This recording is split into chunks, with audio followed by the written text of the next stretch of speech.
Hi, and welcome to lesson 2. Finally, lesson 2. In this lesson, we're going to do the same style as the other video, and that is quite slow, looking at how we do stuff. It's not heavy playing. And we're going to focus on the role of this hand, the hand that plays opposite the stick, in my case, the left hand, and the different roles that this hand plays in the rhythm.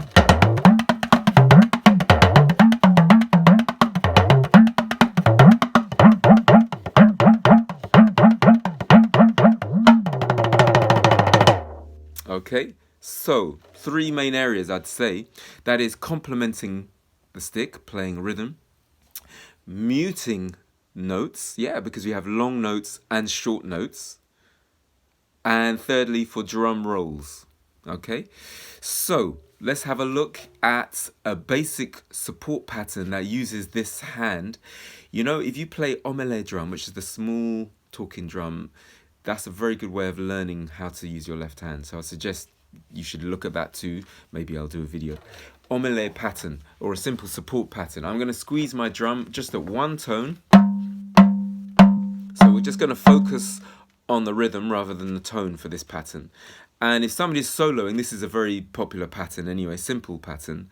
Okay, it just goes 1. But this hand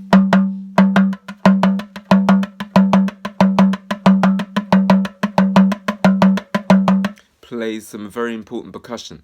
Let's have a look at which fingers I'm using with my big hand. I'm using my little finger and the next finger along together, and it's a touch.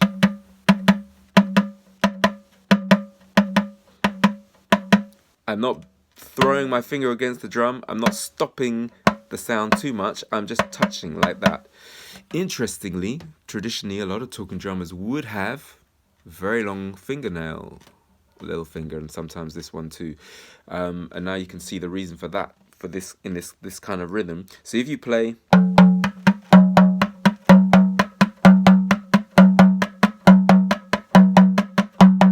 let's see how long you can go.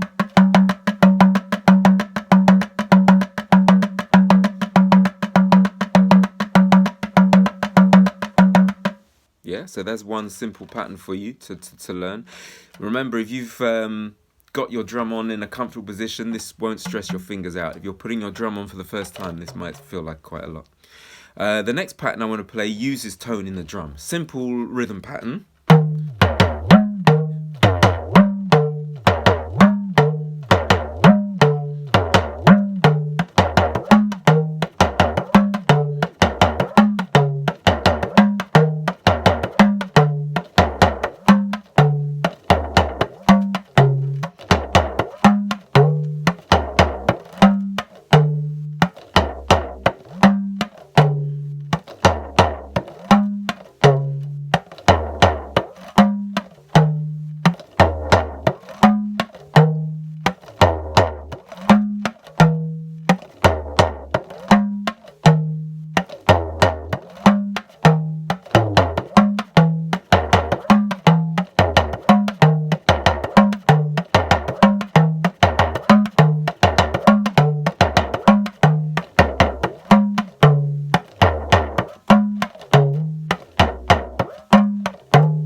Okay, so there you can see how it plays a complement and adds a little bit more flavor to a rhythm. That's a good exercise, just to hold that, see how long you can hold that.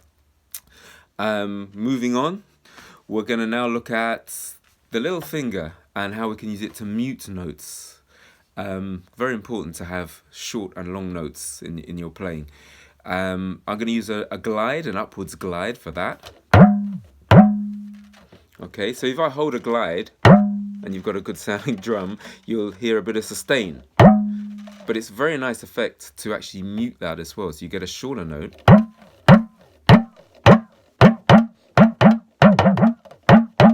Okay, so let's have a look at what we're doing here. Very close to what we just did before, but now we want that finger just to touch down and mute. We don't really want the sound of the little finger, even though you'll hear it a little bit.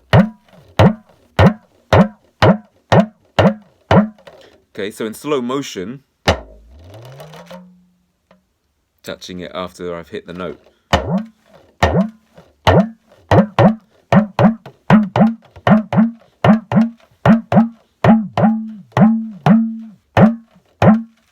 Okay, so there's many instances that you can use that, and you do it as part of your counting as well, that it actually mutes. But it's specific to use the little finger as well, okay, for the muting. Next, we're going to go on, because I'm trying to keep this video not too long. Next, we're going to go on to looking at drum rolls using this hand. There's a lot of drum roll in Yoruba drumming with just the stick alone. But we're looking at today at just using this hand, okay? And with my long finger heavy hand, I've got my middle finger as my main component in the roll. This case, I want my finger to sound like the stick. I don't want it to complement the rhythm. I don't want it to mute the drum. I want to throw my hand so that it actually...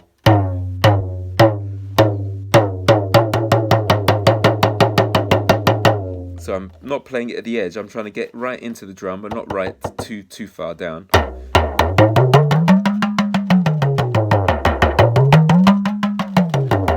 This is a very good exercise. If you're not used to it, careful of your wrist, because it's quite strenuous the first few times you try it. And what we're going to do is stick hand, stick hand. Now we're going to do this with the do, a re, and a mi. Okay, so we're going to go.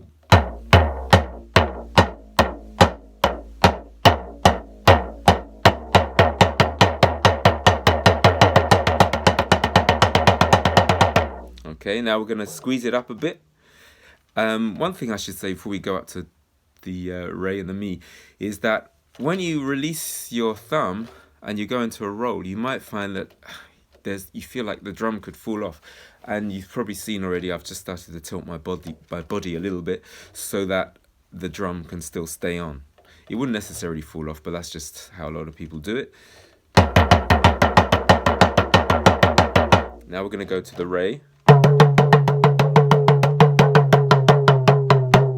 We're throwing that hand. We're throwing that hand. And then a mi. So let's go to a...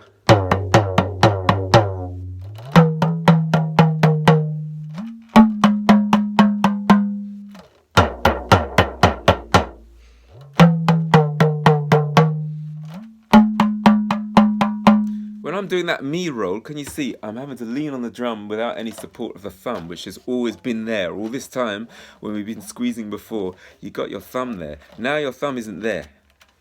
You're even doing something similar to another style of talking drumming, but you're having to lean on the drum like that. So your strap has to be good at this point. Okay, so hopefully this lesson 2 has been useful. 3 uses for this left hand. Please give me some feedback, let me know, and I'll see you again soon.